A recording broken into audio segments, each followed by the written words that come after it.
पता आ जाए, कोई मेरी प्रशंसा करे तो पहले मेरे पति का नाम लिया जाए कि फलाने की पत्नी बहुत अच्छी है, बहुत सदाचारणी है, बहुत अच्छी व्यवहारणी है, तो पति का नाम आगे आना चाहिए। तो इसलिए कहा नहीं, मेरा नाम नहीं, जब कभी नाम लिखना हो तो मेरे पति, मेरे प्रीतम, मेरे माधव, मेरे कन्हैया, मेरे गोविंद का नाम लिख देना। इसलिए व्यास जी ने एक भी जगह पर राधा का नाम नहीं लिखा। मुझे बहुत अच्छा लगता है, मेरी माताएं बड़े ध्यान से कथा सुन रही हैं। एक घटना और है, राधा रानी ने मना कर दिया था नाम नहीं लिखना, तो नाम राधा का भागवत में व्यास जी ने नहीं लिखा। आप कभी वृंदावन जाइएगा तो जरूर याद रखना, बिहारी जी मंदिर के पीछे अष्ट सखी मंदिर है, वहां पता करके जरूर जाना। ठीक बिहारी जी से 50 मीटर पीछे अष्ट सखी मंदिर है, किशोरी जी की अष्ट सखियों का मंदिर है। रंगवेणी, चित्रगंधा, ललिता, विशाखा, हेमा, पद्मा, आप जाना तो दर्शन जरूर करना। गोपिकाओं से पूछा मेरे व्यास ने कि किशोरी अपना नाम नहीं लिखा रही हैं, तो तुम्हारा ही नाम भागवत में लिख दूं? तो गोपिकाएं रोने लगी, जब मेरी स्वामिनी, मेरी किशोरी, मेरी राधिका रानी अपना नाम भागवत में नहीं लिखा रही है, तो महात्मा मेरा भी नाम कहीं पर मत लिखना। तीसरी बात कहते हैं, व्यास जी को, सुखदेव जी को जब राधा के रूप का स्मरण होता था, राधा की याद आ जाती थी, तो 6 महीने के लिए आंखें बंद हो जाती थी, समाधि लग जाती थी व्यास की।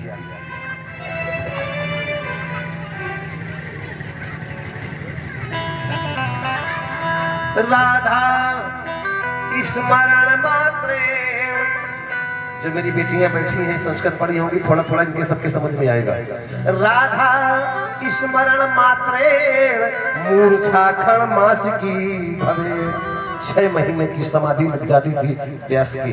और भागवत लिखते समय कहीं राधा का नाम याद आ जाता प्यारे, तो भागवत अधूरी हो जाती, राजा परीक्षित को मोक्ष प्राप्त नहीं हो पाता। इसलिए राधा का नाम व्यास जी ने भागवत में एक भी जगह पर नहीं लिखा था।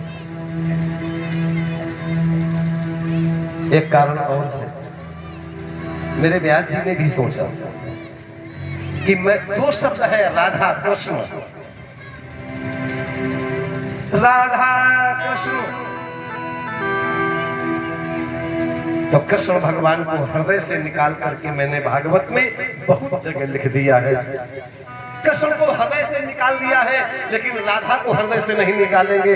राधा को हृदय के भीतर बनाए रखेंगे, भागवत में नहीं लिखेंगे। अगर राधा मेरे हृदय के भीतर बनी रहेगी, वो घनश्याम ऑटोमेटिक दौड़ करके मेरे पास आ जाएगा। क्योंकि ठाकुर कहता है, अगर कोई एक बार राधा नाम कह देता है तो मैं अपनी राधा रानी का नाम सुनने के लिए उसके पीछे आ जाता हूं। इतनी आसक्ति है राधा के नाम से मेरे कन्हैया को, इतना प्यार है मेरे माधव को राधा के नाम से। कोई एक बार कहता है राधे, तो मेरा ठाकुर उसके पीछे आ जाता है। ये एक बार शायद और कह दे राधे तो मुझे सुख प्राप्त हो जाए। इसलिए व्यास ने राधा का नाम अपने हृदय के भीतर बनाए रखा और कृष्ण का नाम भागवत में लिख दिया। क्योंकि राधा बनी रहेगी भीतर तो कृष्ण अपने आप आ जाएगा। तो शायद इसीलिए तो नहीं भक्तों ने गाया, अरे राधे राधे जपो चले आएंगे बिहारी, राधे राधे जपो आएंगे बिहारी।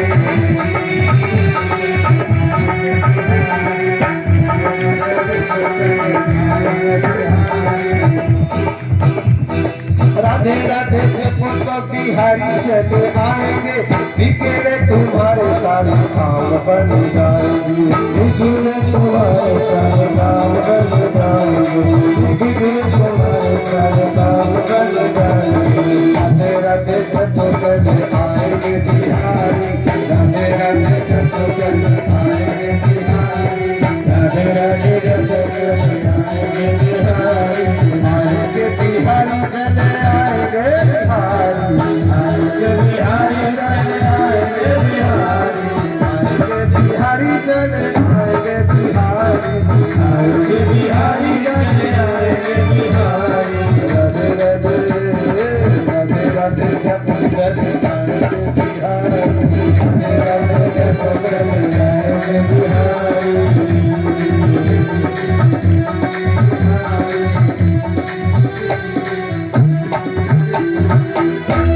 इसलिए राधा का नाम भागवत में व्यास जी ने नहीं लिखा। आपको रासलीला में आना है, इसलिए व्यास जी लिखते हैं योग माया उपाश्रिता। योग माया अर्थात श्री राधा रानी की उपासना की। देखिए पढ़े लिखे लोग बैठे हैं, पढ़ी लिखी बहनें बैठी हैं। उपाश्रिता और आश्रिता दो शब्द हैं और दोनों के अलग अलग अर्थ हैं। आश्रिता शब्द में उपसर्ग लगा दिया गया तो शब्द बन गया उपाश्रिता। समझिए, आश्रिता माने पूजा करना, ध्यान करना। आश्रिता माने पूजा करना और अथवा ध्यान करना। लेकिन उपाश्रिता माने देवता के चरणों में बैठ जाना। उपस्थम आसनम तस्मात् उपाश्रिता। देवी माँ के चरणों में बैठ जाना ये उपासना हो गई साहब। तो मेरे कन्हैया योग मायाम उपाश्रिता राधा रानी के चरणों में बैठ गए। राधा है कौन? भगवान की पत्नी है। नाम जरूर भागवत में नहीं आया है, लेकिन ये विवाहिता पत्नी है श्री कृष्ण की। राधा का विवाह भगवान के साथ में हुआ है और कन्यादान ब्रह्मा जी ने किया है। इसी गोकुल में जमुना के उस पार, पल्ली पार में यमुना के तट पर भांडीर नामक वन में राधा और कृष्ण का विवाह हुआ है। और स्वयं ब्रह्मा जी ने राधा के चरणों की पूजा की है और स्वयं राधा का हाथ भगवान श्री कृष्ण के हाथ में दिया है। ये सब प्रमाणित है, कोई शंका मत करना। मैं जो बोल रहा हूँ एक एक शब्द प्रमाणित दे रहा हूँ आपको, इसमें कोई शंका की गुंजाइश नहीं है। विवाहिता पत्नी के चरणों में पति बैठ जाए, उस पति की क्या स्थिति होगी? जो पति पत्नी के चरणों में बैठ जाए। रील क्या है? होना तो ये चाहिए कि पत्नी पति के चरणों में बैठ जाए। ये पत्नी धर्म है। पत्नी पति की पूजा कर दे, पत्नी पति के पांव छू ले, ये धर्म है, ये अच्छी बात है। ये उसके आदर्श का उत्कर्ष है कि अपनी पत्नी अपने पति को देवता मानती है, ये उत्कर्ष है। लेकिन पति पत्नी के चरणों में बैठ जाए, यहाँ क्या कहेंगे आप? लेकिन नहीं, इसको हल्का मत समझना, क्योंकि राधा का जो तत्व है, राधा जो शक्ति है, उस शक्ति की उपासना ब्रह्मा विष्णु शंकर और श्री कृष्ण स्वयं करते हैं। कृष्ण आराधते या राधा, राधा के चरणों की पूजा करता है मेरा कन्हैया। इसको नोट कर लीजिए और बिल्कुल पटल की बात है, इसको कोई काटेगा नहीं। राधा के चरणों की पूजा करते हैं श्री कृष्ण। वो है अंतरंग शक्ति, वो है आनंददायिनी शक्ति, वो है आह्लादनी शक्ति, वो है उनकी अंतरंग शक्ति जो कृष्ण के हृदय में नित्य निवास करती है। वो है राधा शक्ति। बोलिए राधा रानी की। तो चरणों में बैठ गए। राधा ने कहा, अरे प्राणनाथ, ये तुम क्या कर रहे हो? मेरे चरणों में क्यों बैठ रहे हो? बोले, एक निवेदन करना चाहता हूँ प्रिय। निवेदन नहीं, आदेश करो नाथ। राधा ने कहा, कृष्ण भगवान ने कहा कि देखो, ब्रज गोपिकाओं की इच्छा है कि मैं उनके साथ में नृत्य करूं, मैं उनके साथ में नाचूं, इसलिए मेरी इच्छा है कि आप भी चलें। योग माया उपाश्रिता। मेरी माताओं बहनों, राधा रानी ने कहा यदि गोपिकाओं की इच्छा है तो आप जाइए। तो कन्हैया ने कहा, नहीं, अगर आप नहीं चलेंगी तो मैं गोपिकाओं के साथ नहीं जा सकता। ये आदर्श का उत्कर्ष है। आज देख रहे हो क्या दशा चल रही शहरों में, बड़े बड़े शहरों में, नगरों में क्या चल रहा है? पत्नी अपने घर की दीवारों के भीतर कैद है, कमरे के भीतर कैद है, और पति किराए की स्त्रियों के साथ में नाच रहा है, क्लब में जा रहा है। अपनी पत्नी को ताक पर बैठा दिया, ताक पर रख दिया, और दूसरी स्त्रियों के साथ में नाच रहा है, दूसरी स्त्रियों के साथ में रमण कर रहा है। लेकिन मेरे कृष्ण भगवान का ये आदर्श है कि अगर मैं गोपिकाओं के साथ नाचने जाता हूँ, अपनी ही जो आत्माएं हैं उनके साथ में मैं मिलने जाता हूँ, तो भी अपनी पत्नी के बगैर नहीं जा सकता। ये आदर्श का उत्कर्ष है, ये बहुत बड़ी अच्छाई है। हम अपनी पत्नी के सम्मान को ध्यान में रखें, हम अपनी पत्नी की भावना को ध्यान में रखें, हम अपनी पत्नी का आदर करें, हम अपनी पत्नी को समाज में, परिवार में सम्मान दें। ये पति के आदर्श का उत्कर्ष है साहब। तभी आपका परिवार स्वर्ग में होगा, तभी आपका परिवार स्वर्ग होगा जब पत्नी का कद्र करेंगे, पत्नी का सम्मान करेंगे। अच्छी बात है, आप सबकी मतलब की है बात, लेकिन तुम सब जने सावधान रहे हो। कम देखो बोले बाके बिहारी लाल की जय। प्यास भरी अखियों को दीदार दे दे, प्यास भरी अखियों को दीदार दे दे, सांवरा तू मुझे अपना प्यार दे दे, सांवरा तू मुझे प्यार दे दे, सांवरा तू मुझे प्यार दे दे।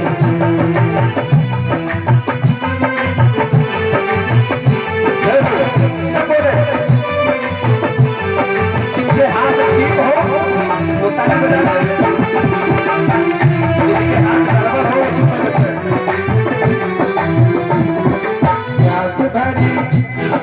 प्यास भरी अखियों को दीदार दे दे, प्यास भरी अखियों को दीदार दे दे, सांवरा तू मुझे अपना प्यार दे दे, ओ सांवरा तू मुझे प्यार दे दे, सांवरा तू मुझे प्यार दे दे।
के बिहारी लाल की जय। अब तो रुपया कुल पड़ेगा गड़े में नहीं।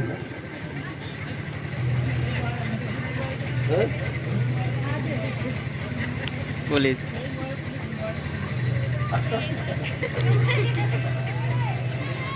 अच्छी बात। रुपया सब जने चढ़ाए और बढ़िया बढ़िया चढ़ाओ करो, कटैला में चढ़ाओ करो, बहुत पैसा कटैला निकल दी।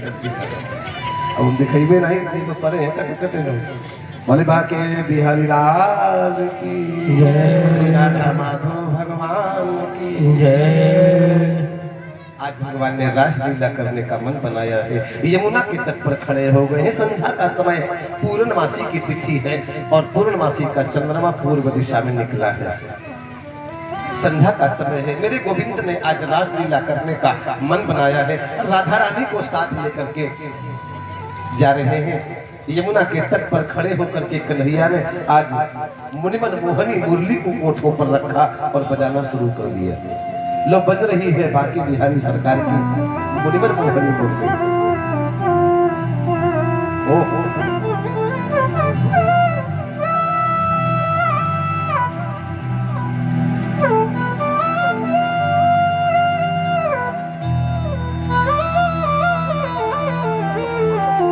जब ये बांसुरी बज रही है तो ऐसा लगता है कि भीतर से खींचा चला आ रहा है। और जब मेरा ठाकुर अरे प्रभु अरे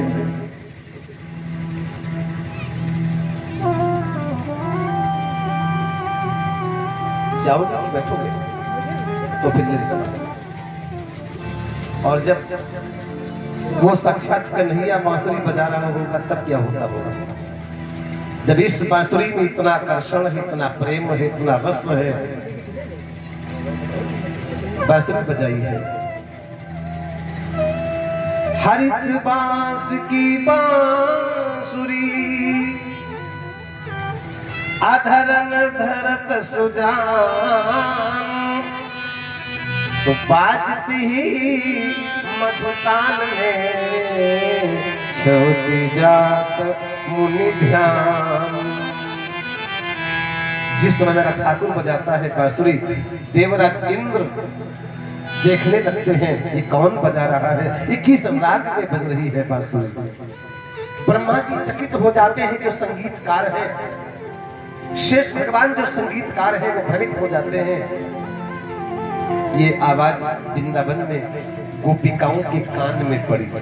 संध्या का समय है, एक गोपी गैया दूह रही थी और बांसुरी कसर उसके कान में आया तो गैया दुहना छोड़ दिया, भगोनी वहीं पर धर दी, दूध का पात्र वहीं रख दिया, गैया के पांव भी न खोले और भगवान का दर्शन करने के ताई या ब्रज की ओर चल पड़ी। एक गोपी दूध गर्म कर रही थी अंगीठी पर, तब तक बांसुरी का स्वर सुनाई पड़ गया। दूध को अंगीठी पर ही छोड़ दिया।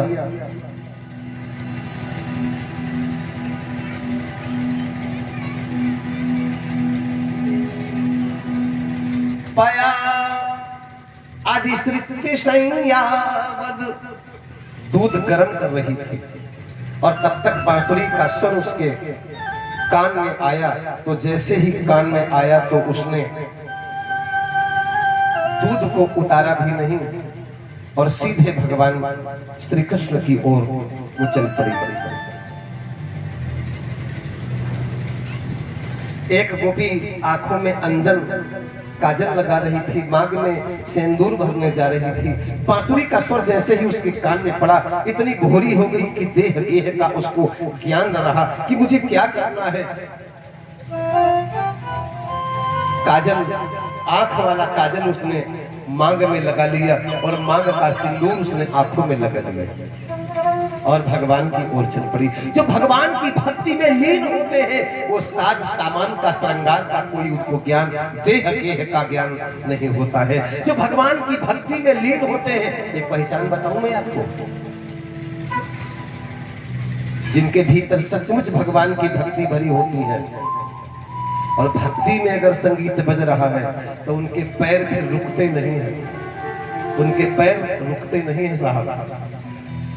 अथवा नहीं भी संगीत बज रहा है तो भगवान की भक्ति में डूबा हुआ भक्त इतना निर्लज्ज हो जाता है, उसको निर्लज्ज हो जाता है, उसके भीतर लज्जा नहीं रहती। कहो चिल्ला के सबके सामने बिना संगीत के गाने लग जाएगा। कभी भगवान की भक्ति में रोने लग जाए, कभी भगवान की भक्ति में इतना उतावला हो जाए कि आनंदित हो जाए।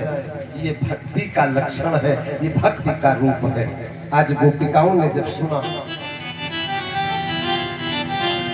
अस्ताभरण पहने, एक गोपी तो नाक की नथुनिया पहनने जा रही थी, कानों में बाले पहनने जा रही थी और बांसुरी के स्वर में इतना भूरी हो गई कि देह गेह का ज्ञान रहा। नथुनी कान में पहन ली और कान का बाला नाक में पहन लिया और ऐसे ही भगवान के सामने पहुंचने लगी। आज गोपिका आपस में मिली है। कहां जा रही हो तुम सब जने? देखती नहीं हो वो यमुना के तट पर वो नदराला बांसुरी बजा रहा है, मेरे प्राण से निकले जा रहे हैं, मैं खींची उसी की ओर जा रही हूँ। एक गोपी ने कहा क्यों चली जा रही हो, लौट चलो घर को। वो सांवरा इतना नटखट है, मत चलो उसके पास, लौट चलो। एक गोपी ने कहा कि बाके बिहारी को मैं क्यों जा रही हूं उसके पास। गोपी कह रही है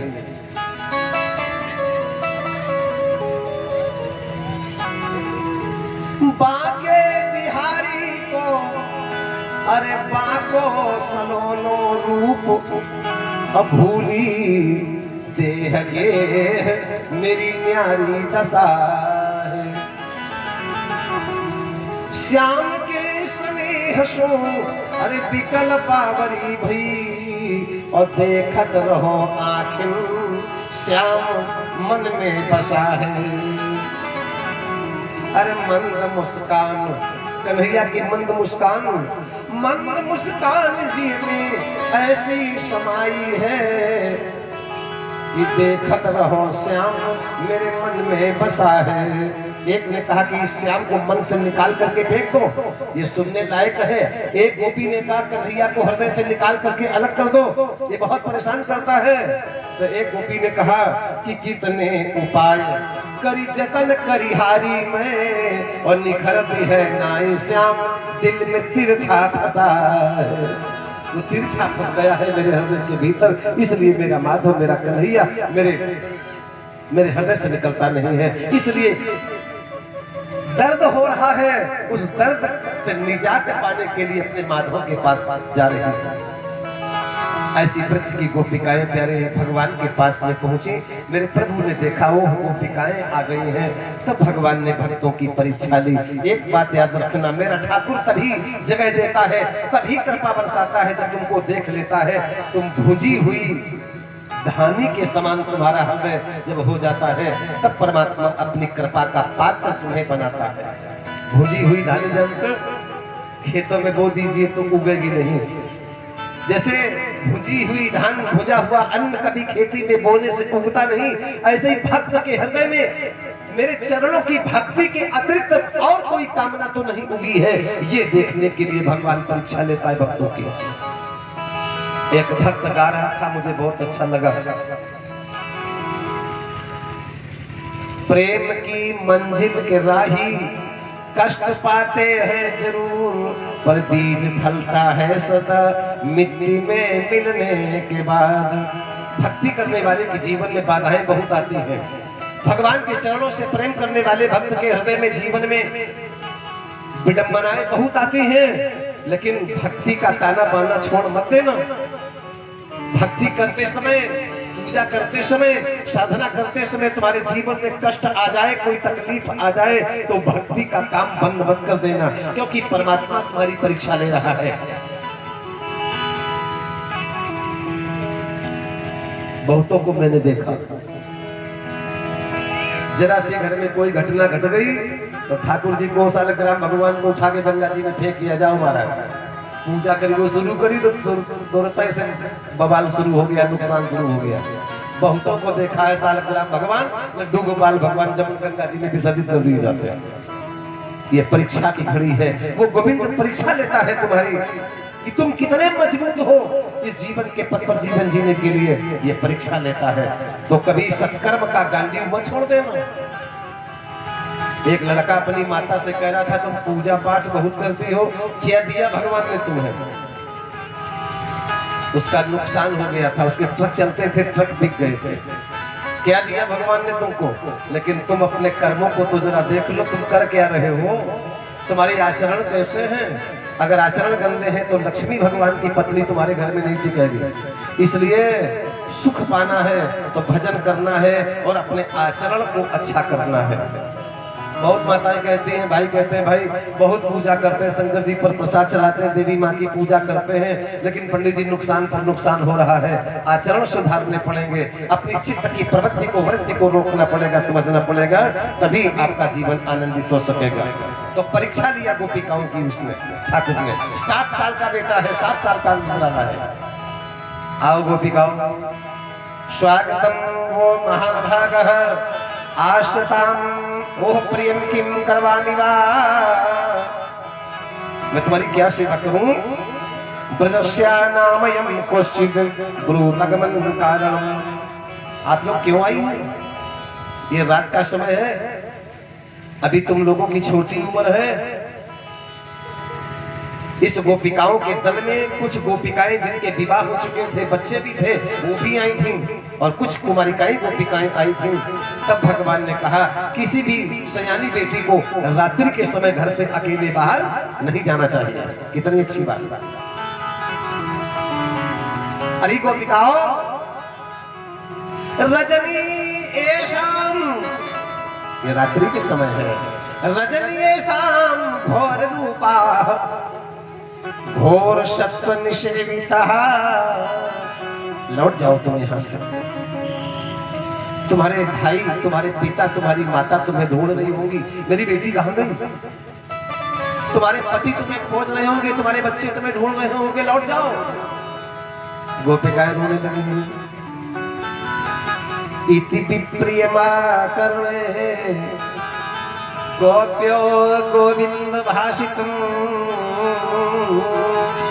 विखरणा भग्न संकल्पा चिंता पर दुर्त्या। कन्हैया ने कहा तो अप्रिय लगा। इति अप्रियम आकरण। ये अप्रिय वाणी सुनी जब गोपिकाओं ने, उनके आंसू छूट गए। आंखों में लगा हुआ काजल आंसुओं के माध्यम से उनके कपोलों को काला करता हुआ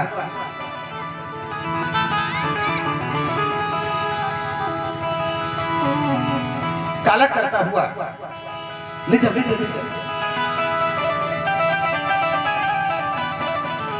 बहने लगा। गोपिकाएं रोने लगी। महाराज,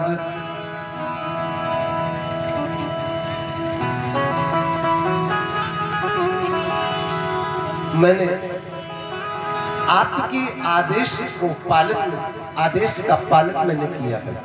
यहाँ पर पढ़े लिखे लोग बैठे हैं, बहुत ध्यान से सुनते हैं, इसलिए मैं जरा हट करके बोल रहा हूँ। आपने गीता में कहा, ये सुनने लायक है प्रसंग, आपने गीता में कहा है कि सर्वधर्मान परित्यज्य माम एकम शरणं व्रज।